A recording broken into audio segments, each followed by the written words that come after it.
क्या आपने कभी सोचा है कि आपका ब्रेन यानी कि आपका दिमाग कितना पावरफुल है? ये शब्दों और नंबर्स को समझ सकता है। जब आप डरे हुए या घबराए हुए होते हैं तभी ये आपको एक जगह से दूसरी जगह जाने में मदद करता है। आपका ब्रेन सिर्फ पावरफुल ही नहीं बल्कि बहुत तेज भी है। क्या आपने कभी सोचा है कि जब आप कुछ पढ़ते हैं तो आप उसे कैसे समझ जाते हैं, या कितनी तेजी से किसी भीड़ में भी आप अपने दोस्त या जान पहचान चेहरे को पहचान लेते हैं? ये कमाल आपके ब्रेन और आपके अंदर लाखों न्यूरॉन्स का है। ये कितने आश्चर्य की बात है कि एक छोटी सी जगह में आप अनगिनत इंफॉर्मेशन स्टोर कर सकते हो। तो हम अपने ब्रेन को बेहतर बनाने के लिए आखिर क्या कर सकते हैं? इस बुक में आप सीखेंगे कि ब्रेन कैसे काम करता है और आप इसे अच्छी कंडीशन में कैसे बनाए रख सकते हैं। हमारा ब्रेन बहुत ही दिलचस्प और हैरान कर देने वाली मशीन है। इस बुक के जरिए आप इसके बारे में बहुत कुछ जानेंगे, क्योंकि यकीन मानिए आपका ब्रेन आपको बहुत अच्छे से जानता है।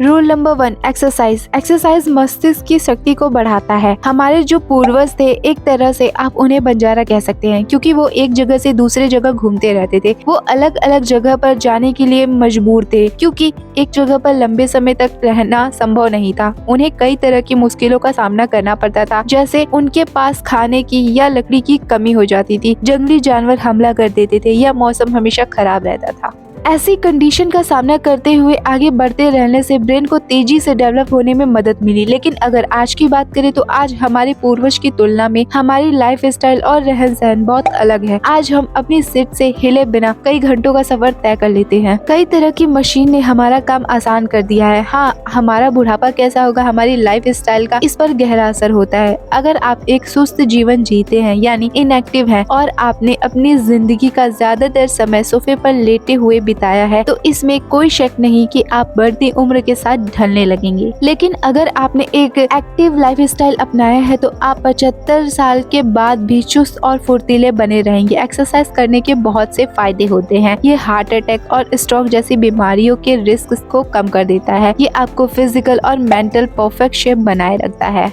कई स्टडी ने ये साबित किया है कि जो लोग एक्टिव लाइफस्टाइल अपनाते हैं वो मेमोरी, लॉजिक, प्रॉब्लम सॉल्व करने की एबिलिटी और बातों को समझाने की पावर में सुस्त लोगों की तुलना में काफी आगे होते हैं। अगर आप भी आलसी और सुस्त है तो उदास ना हो, क्योंकि रिसर्च करने वालों ने ये गौर किया तो पाया कि एक्सरसाइज प्रोग्राम को फॉलो करने के बाद इनएक्टिव लोगों की मेंटली एबिलिटी में काफी इम्प्रूव होने लगा था। 4 महीने बाद उन्होंने बहुत प्रोग्रेस दिखाई। एक्सरसाइज बुढ़ापे में होने वाली बीमारियों के रिस्क को कम करता है। ये आपके मूड को अच्छा बनाए रखता है, क्योंकि फिजिकल एक्सरसाइज आपके नर्व सिस्टम में सेरोटोनिन, डोपामिन और नोरेपिनेफ्रिन को रिलीज करता है। जैक लेलिन इस बात का परफेक्ट एग्जाम्पल है कि एक्सरसाइज ब्रेन की पावर को कैसे बूस्ट करता है। 70 साल की उम्र में उन्होंने कैलिफोर्निया के लॉन्ग बीच हार्बर से क्वीन के ब्रिज तक 70 बोट, जिसमें एक एक आदमी सवार था, उसे खींचकर सबको चकित कर दिया था। जैक के पीछे 70 बोट बंधी थी और उन्होंने 1.5 मील की दूरी तय की थी। स्ट्रॉन्ग बॉडी के अलावा उस उम्र में भी जैक मेंटली फिट थे। उनका माइंड और बॉडी एक 20 साल के नौजवान जैसा था। अब आइए जिम और फ्रैंक को एग्जाम्पल के रूप में लेते हैं, जिन्होंने एक्टिव और इनएक्टिव लाइफस्टाइल को अपनाया था। जिम वृद्धाश्रम में रहते थे। वो ज्यादा चलते फिरते नहीं थे, बस टीवी के सामने बैठे रहते थे। वो काफी दुखी थे और अक्सर बिना किसी कारण से रोने लगते थे। दूसरी ओर फ्रैंक फिजिकली और मेंटली एक्टिव थे। वो हमेशा किसी न किसी काम में बिजी रहते थे। असल में फ्रैंक एक आर्किटेक्ट थे, जिन्होंने 90 साल की उम्र में एक म्यूजियम बनाने का काम पूरा किया था। फिजिकली हेल्थी होने के साथ साथ वो अपनी जिंदगी में खुश भी थे। आपको क्या लगता है इस फर्क का कारण क्या था?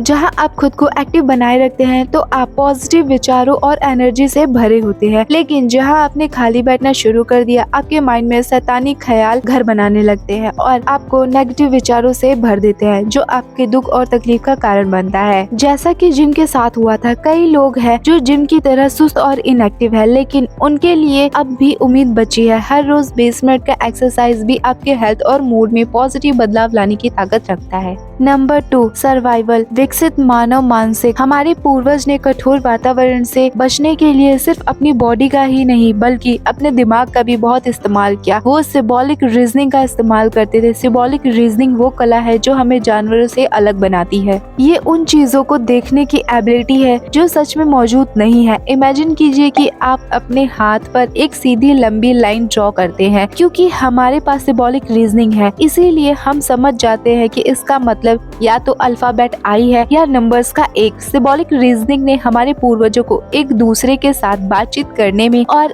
अगर आगे कोई खतरा है तो उसे सावधान करने में मदद करती है। ये तो शुक्र है कि समय के साथ में कई बदलाव और डेवलपमेंट हुआ है और कुछ ऐसे सिंबल बन गए जिन्हें दुनिया के किसी भी कोने में कोई भी समझ सकता है, जैसे रेड सिग्नल का मतलब स्टॉप, थम्स अप का मतलब ओके वगैरह। हम कई फील्ड में जैसे लैंग्वेज, आर्ट, पोइट्री में भी सिंबॉलिक रीजनिंग का यूज करते हैं। हमने अपने कल्चर को एक यूनिक एबिलिटी में डाला है। हमारे पवित्र ग्रंथों, पौराणिक कथाओं और दिजागो के बारे में सोचिए। इंसान ने सिंबॉलिक रीजनिंग की मदद से धर्म और कॉपरेशन को बनाया। जानवर ये सब कुछ नहीं जान सकते थे। नेचुरल सिलेक्शन ने हमारे कमजोर पूर्वजों को हटा दिया और ज्यादा मजबूत लोगों का जीन्स अगली पीढ़ी में चला गया। फिर भी हिस्ट्री ने इसे अनदेखा कर दिया। जब ईस्ट अफ्रीका में हमारे पूर्वज ने एक छोटी सी आबादी से धरती पर जिंदगी की शुरुआत की थी, तो आज आबादी 7 अरब तक कैसे पहुंच गई?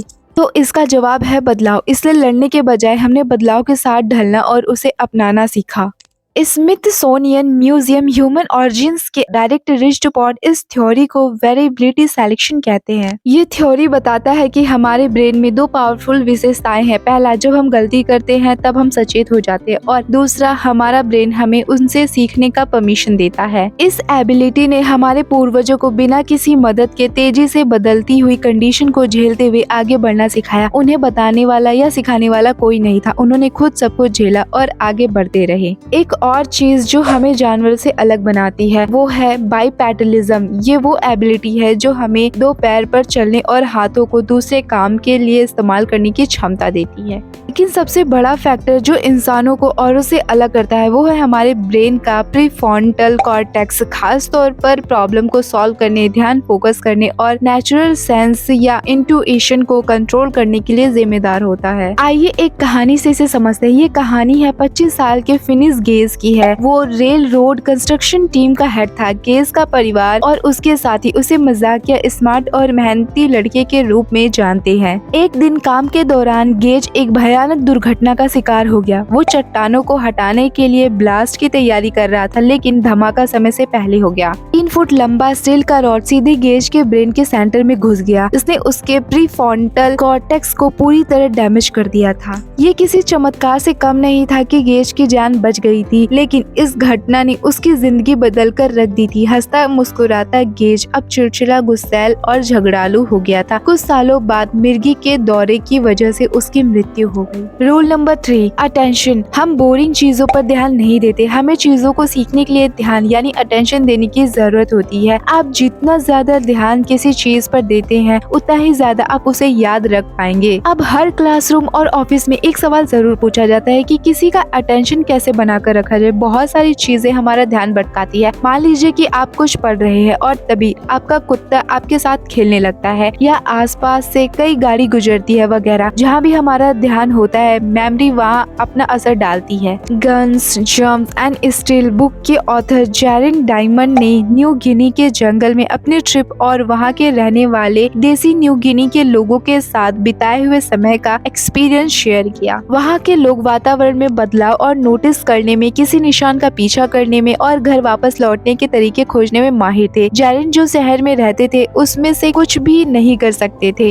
ये एग्जाम्पल है कि कैसे हम उन चीजों पर ध्यान देते हैं जो हमारे कल्चर से जुड़ा हुआ होता है और जिस कल्चर में हम बड़े बड़े होते हैं। जरा सोचिए कि एक न्यू गिनी का बच्चा जिसका जन्म और पालन पोषण न्यूयॉर्क में हुआ है, क्या आपको लगता है कि वो जिंदा रहने के उन टेक्निक को कभी जान पाएगा जिसके बारे में उसके पूर्वज जानते थे? इंटरेस्ट का भी टेंशन के साथ कनेक्शन होता है। मार्केटिंग प्रोफेशनल्स इन प्रिंसिपल का फायदा उठाते अपने एडवर्टाइजमेंट में वो हमेशा कुछ नया, यूनिक और हट के कॉन्सेप्ट लेकर आते हैं। अब सौजा टकीला के प्रिंट एड को ही ले लीजिए। 20 की उम्र के लोग जो पार्टी कर रहे हैं उसके बजाय उन्होंने एक दाढ़ी वाले बूढ़े की पिक्चर लगाई थी जिसने मैले कुचले कपड़े पहन रखे थे और उसके चेहरे पर बड़ी शरारती हंसी छाई हुई थी। बूढ़े के मुंह पे बस एक दांत था। उसके ऊपर लिखा था, इस आदमी के दांत में बस एक छींद है। नीचे लिखा था, लाइफ हार्ड है लेकिन आपका टकीला नहीं होना चाहिए। इस एड ने लोगों का ध्यान अपनी ओर अट्रैक्ट किया क्योंकि उसकी पिक्चर इतनी यूनिक और हटकर थी और इसमें लिखे लाइन में ह्यूमर था। जानकारी या अवेयरनेस भी अटेंशन पर असर डालती है। आइए एक एग्जाम्पल से समझते हैं। जाने मारे न्यूरोलॉजिस्ट और ऑथर डॉक्टर ओलिवर सैक्स की बुक में the man who mistake his wife for मोराहेट में डॉक्टर ओलिवर के पास एक पेशेंट आई जिनको एक खतरनाक स्ट्रोक हुआ था। उनके ब्रेन का पिछला हिस्सा बुरी तरह से डैमेज हो गया था। इसका असर ये हुआ कि वो अपनी बॉडी के लेफ्ट हिस्से में न कुछ महसूस कर सकती थी और न लेफ्ट आंख से कुछ देख सकती थी। उनके लेफ्ट साइड में क्या हो रहा है उन्हें कुछ पता नहीं चलता था, इसीलिए वो उस पर ध्यान नहीं दे पाती थी। इस हादसे के बाद जब भी वो मेकअप यूज करती तो वो सिर्फ चेहरे के राइट साइड करती। जब वो खाती तो प्लेट के राइट साइड का हिस्सा खाती। वो अक्सर नर्स से भी शिकायत करती कि उन्हें खाने में कुछ मीठा क्यों नहीं दिया जाता था। नर्स उन्हें कहती कि अगर वो अपने प्लेट के लेफ्ट साइड देखेंगी तो उन्हें मिठाई जरूर दिखाई देगी। मिठाई तो हमेशा वहाँ रखी होती थी, उन्हें बस इस बारे में पता नहीं चल पाता था।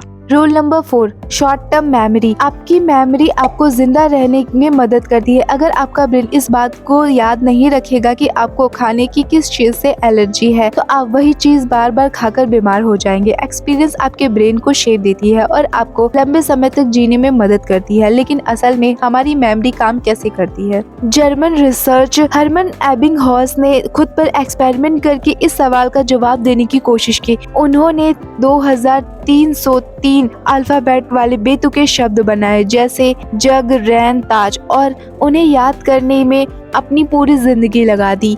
इस एक्सपेरिमेंट के माध्यम से एबिंगहॉस को एहसास हुआ कि मेमोरी की अलग अलग लाइफ स्पैन होती है। कुछ यादें कुछ पलों के लिए याद रहती है जबकि कुछ जिंदगी भर के लिए याद रह जाती। एबिंगहॉस ने बताया कि एक मेमोरी को लंबे समय तक याद रखने के लिए उसे बीच बीच में शब्दों को दोहराना पड़ता था। जितनी बार आप रिपीट करेंगे उतने लंबे समय तक बनी रहेगी। एबिंगहॉस के काम के कारण इस सब्जेक्ट पर और भी स्टडी की गई।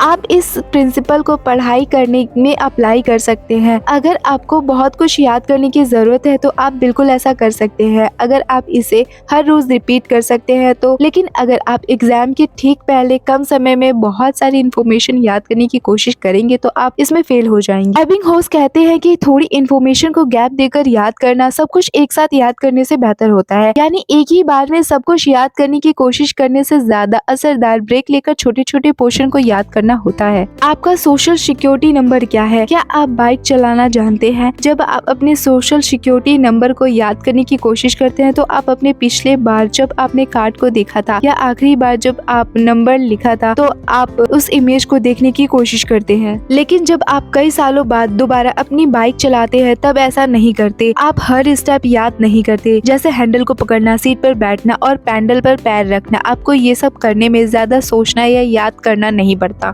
हम अवेयरनेस के होने या न होने के बेसिस पर दो तरह की मेमोरी के बारे में बात कर रहे हैं। डिक्लेरेटिव मेमोरी वो होती है जिसके बारे में आप बता सकते हैं, जैसे मैंने ब्लैक शर्ट पहनी है या हम प्लैनेट अर्थ पर रहते हैं। इस तरह की मेमोरी को अवेयरनेस की जरूरत होती है। दूसरी ओर नॉन डिक्लेरेटिव मेमोरी वो है जो आप अपने आप यानी ऑटोमेटिकली करते हैं, जैसे जूते की रस्सी बांधना, अपने दांत ब्रश करना या बाइक चलाना। ऐसा इसलिए है क्योंकि मोटरसाइकिल्स हमारे कॉन्शियस अवेयरनेस का हिस्सा नहीं होता। हर सुबह आप बिना किसी एक्स्ट्रा एफर्ट के अपनी रूटीन का सारा काम करते हैं। आपको दांत ब्रश करने के लिए या जूता बांधने के लिए कुछ याद करना नहीं पड़ता। यहाँ तक कि अगर आपने कई सालों तक बाइक नहीं चलाई या गिटार नहीं बजाया तब भी आपके मसल्स को याद होगा कि उस काम को कैसे करना है। एचएम 9 साल के थे जब वो साइकिल से गिर गए थे। उनके सिर पर गहरी चोट लग गई थी जिसके बाद उन्हें बीच बीच में दौरे पड़ने लगे। उम्र बढ़ने के साथ उनकी हालत खराब होती जा रही थी। फिर एक समय ऐसा भी आया जब हफ्ते में एक बार एचएम बेहोश होकर गिरने लगे। 30 की उम्र पहुँचते पहुँचते वो कोई भी काम करने में सक्षम नहीं रहे,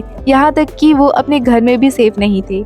उनके इस हालत को देखकर उनका परिवार उन्हें एक नामी गिरामी न्यूरो सर्जन विलियम स्कॉविल के पास ले गए। स्कॉविल ने बताया कि एचएम के ब्रेन में टेम्पोरल लॉब में प्रॉब्लम थी। ये हमारे दोनों कान के ऊपर ब्रेन का हिस्सा होता है। स्कॉविल ने उनके ब्रेन के लेफ्ट और राइट टेम्पोरल लॉब को निकाला। इससे एचएम के दौरे तो कम हो गए लेकिन उनके शॉर्ट टर्म मेमोरी को लॉन्ग टर्म मेमोरी में बदलने की एबिलिटी खो दी थी। सर्जरी के बाद एचएम लंबे समय तक कुछ भी याद नहीं रख पाते थे। समय गुजरने के साथ एक वक्त ऐसा भी आया जब एचएम आईने में खुद को पहचान नहीं पाए। उनका चेहरा बूढ़ा हो गया था। ये सर्जरी पहले जैसा बिल्कुल नहीं था। एचएम को पता नहीं था कि उनकी उम्र कितनी थी। वो कोई भी नया नाम, चेहरा, गाना या शब्द याद नहीं रख पाते थे। उनकी मेमोरी इतनी कम हो गई थी कि किसी से मिलने के बाद अगर वो मुड़ जाते थे तब भी वो उस शख्स को भूल जाते थे। एचएम सालों तक रिसर्च का सब्जेक्ट बने रहे। वो सभी साइंटिस्ट के साथ हंसमुख और मिलनसार तरीके से पेश आते। वो कभी किसी टेस्ट के कारण थके नहीं क्योंकि उनके लिए हर एक्सपीरियंस नया था। 82 की उम्र में सांस की प्रॉब्लम की वजह से एचएम की मृत्यु हो गई। Rule number 5, long term memory दोहराना याद रखें। जैसा कि नाम से पता चलता है, शॉर्ट टर्म की मेमोरी इतनी भी शॉर्ट टर्म के लिए नहीं होती। साइंटिस्ट एलन बैडले के अनुसार इसमें 3 फैक्टर एक कॉम्प्लेक्स प्रोसेस है।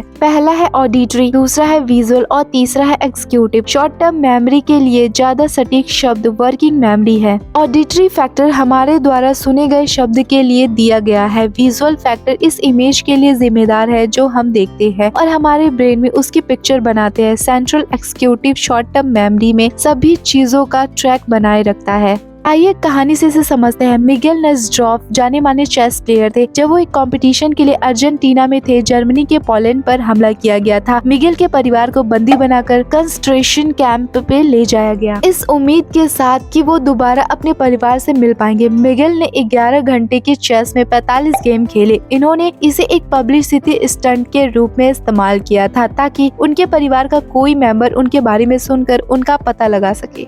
11 घंटे तक बिना रुके चेस खेलना अपने आप में हैरान कर देने वाला था, लेकिन इसमें एक और दिलचस्प बात थी जो ये थी कि मिगेल आंखों पर पट्टी बांधकर सभी गेम खेल रहे थे। इस बात पर ध्यान दें कि गेम की शुरुआत में चेस के बोर्ड पर हर पीस के एक जगह फिक्स होती है। मिगेल ने सबसे पहले ऑडियो फैक्टर का इस्तेमाल करते हुए गेम खेला। जब सामने वाला प्लेयर अपनी चाल चल देता तो मिगेल उसे पूछते कि उसने कौन सा पीस बढ़ाया और उसके हिसाब से अपनी चाल चलते। इसके बाद उन्होंने विजुअल फैक्टर का इस्तेमाल कर अपने ब्रेन में इमेज बनाई कि चेस बोर्ड पर हर पीस कैसे चलता है। इसीलिए वो आंखें बंद रखते हुए भी गेम आसानी से जीत सकते थे। अंत में मिगेल ने सेंट्रल एग्जीक्यूटिव फैक्टर का इस्तेमाल करते एक गेम को दूसरे से अलग करने के लिए किया। मतलब जब एक गेम खत्म हो जाता तो वो अपनी मेंटल इमेज को दोबारा गेम के शुरुआती सेटिंग पर सेट कर लेते। जैसा कि एबिंगहॉस ने कहा, अगर बीच बीच में अपनी इंफॉर्मेशन को रिपीट नहीं करेंगे और उसे दूसरे जरूरी इंफॉर्मेशन के साथ कनेक्ट नहीं करेंगे तो आप जल्द उसके बारे में भूल जाएंगे। इस प्रोसेस को कंसोलिडेशन कहा जाता है। इस तरह हम अपनी शॉर्ट टर्म मेमोरी को लॉन्ग टर्म मेमोरी में बदल सकते हैं। आसान शब्द में कंसोलिडेशन का मतलब है रिपीट करना और जोड़ना। अगर आप सच में कुछ याद रखना चाहते हैं तो आपको उसे बार बार रिपीट करना होगा। इसका मंत्र है रिपीट करें और कनेक्ट करें। आपको ये जानकर आश्चर्य होगा कि आपकी बचपन की यादें उतनी भी सटीक नहीं है जितना आप सोचते हैं। जैसे जैसे समय बीतता जाएगा आपकी मेमोरी में किसी भी घटना की डिटेल्स मिटने लगती है और इसीलिए ब्रेन नई बात उस घटना को जोड़ने लगता है। आपका ब्रेन दुनिया में उसके द्वारा एक्सपीरियंस की गई हर इंफॉर्मेशन को अपने अंदर ले लेता है। इसीलिए ये दुनिया पुरानी यादों को नई यादों के साथ जोड़ने की टेक्निक को इस्तेमाल करता है। इससे ब्रेन को हर चीज का मतलब समझने में आसानी होती है। जैसे मान लीजिए कि 8 साल की उम्र में आपने बीच पर अपने पेरेंट के साथ बहुत ही अच्छा समय बिताया। 10 साल की उम्र तक आप उस दिन के डिटेल्स को बिल्कुल सटीक तरह से याद रख पाएंगे। हो सकता है कि आपने अपनी डायरी में उस दिन के बारे में लिखा हो, लेकिन अगर आप 30 साल बाद उस डायरी को पढ़ेंगे तो उस दिन की मेमोरी वैसी नहीं होगी जो आपने डायरी लिखते वक्त की थी। ऐसा इसलिए होता है क्योंकि आपके नए एक्सपीरियंस उस खुशनुमा मेमोरी पर अपना असर डालते हैं, जिस वजह से उसकी डिटेल्स मिटने लगती है। जिस बातों को हम बार बार याद नहीं करते वो बातें ब्रेन अपने आप डिलीट करने लगता है। Rule number 6, sleep. अच्छी नींद ले, अच्छा सोचे। अक्सर नींद की कमी की वजह से आप जो बदलाव महसूस करते हैं उस वजह से आप ओवर रिएक्ट करने लगते हैं और आप इसमें गलत नहीं हैं। स्टडी ने बार बार इस बात को साबित किया है कि नींद की कमी आपकी बॉडी को गंभीर नुकसान पहुंचाती है। हम बिना रुके या बिना नींद लिए लगातार काम नहीं कर सकते क्योंकि हमारी बॉडी में जागने और सोने का एक ऑटोमेटिक सिस्टम बना हुआ है। जागना और सोना हमारी बॉडी के अंदर चल रही एक लड़ाई के रूप में बताया गया है। ये लड़ाई प्रोसेस सी और प्रोसेस एस के बीच में है। प्रोसेस सी उन हार्मोन्स केमिकल से बना है जो आपको जगाए रखने का काम करता है। दूसरी ओर प्रोसेस एस उन हार्मोन्स और केमिकल से बना है जिनका काम है आपको सुलाना। इस लड़ाई में जो प्रोसेस ज्यादा हावी होता है उनके हारने की पॉसिबिलिटी ज्यादा होती है। लेकिन ऐसा क्यों? ऐसा इसलिए है क्योंकि आप जितने लंबे समय तक जागते रहेंगे उतनी ही आपको ज्यादा नींद आने लगेगी क्योंकि आपकी बॉडी बहुत ज्यादा थकी हुई होती है। यहाँ तक कि दोपहर की झपकी लेना भी रिसर्च करने वालों के द्वारा हेल्थी माना गया है। झपकी लेने का मतलब ये नहीं है कि आप आलसी हैं या ज्यादा सो रहे हैं। हमारी बॉडी को बस कुछ देर आराम करने का मौका चाहिए, फिर चाहे वो कुछ ही मिनट का क्यों ना हो। नासा द्वारा किए गए एक स्टडी से पता चला कि 26 मिनट की झपकी लेने के बाद एक पायलट की परफॉर्मेंस 34% बढ़ गई थी। एक और स्टडी से पता चला कि 45 मिनट की झपकी लेने वाले स्टूडेंट की मेंटली प्रोसेस काफी बढ़ गई थी। आइए कहानी से इसे समझते हैं। 1965 में 17 साल के रैंडी गर्नर ने फैसला किया कि वो अपने साइंस प्रोजेक्ट के लिए 11 दिनों तक लगातार जागता रहेगा। उसने इस अद्भुत काम को सिर्फ सच करके ही नहीं दिखाया, बल्कि उसने उस साल सबसे लंबे समय तक नींद न लेने वाले इंसान के रूप में एक रिकॉर्ड भी बनाया।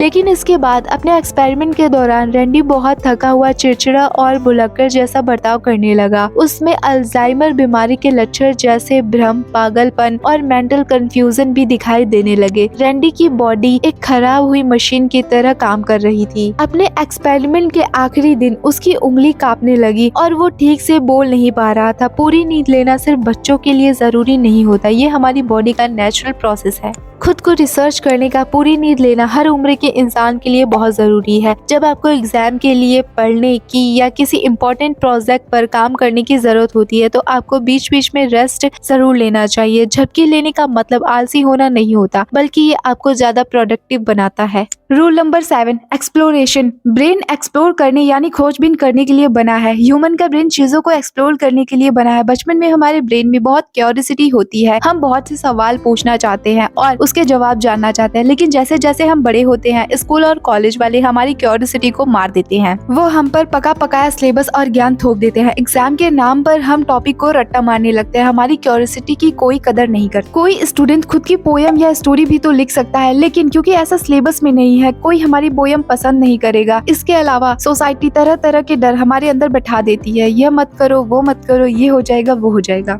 मतलब बच्चा अपना कुछ नया नहीं सोच सकता। इन सब से हमारा ब्रेन संकुचित होकर रह जाता है। हमारी क्यूरियोसिटी खत्म हो जाती है। हम कुछ भी एक्सप्लोर करने से डरते हैं और हम लाइफ में कुछ भी बड़ा नहीं कर पाते। लेकिन जिन लोगों में ये क्यूरियोसिटी और एक्सप्लोर करने की क्वालिटी बची रह जाती है, वो बहुत बड़े scientist, traveller, business person, entrepreneur आदि बन जाते हैं। आइंस्टीन ने कहा था, I am not genius, I am just curious. मतलब मैं जीनियस इसलिए बन पाया क्योंकि मैं चीजों के रहस्य को जानने का बहुत इच्छुक रहता हूँ।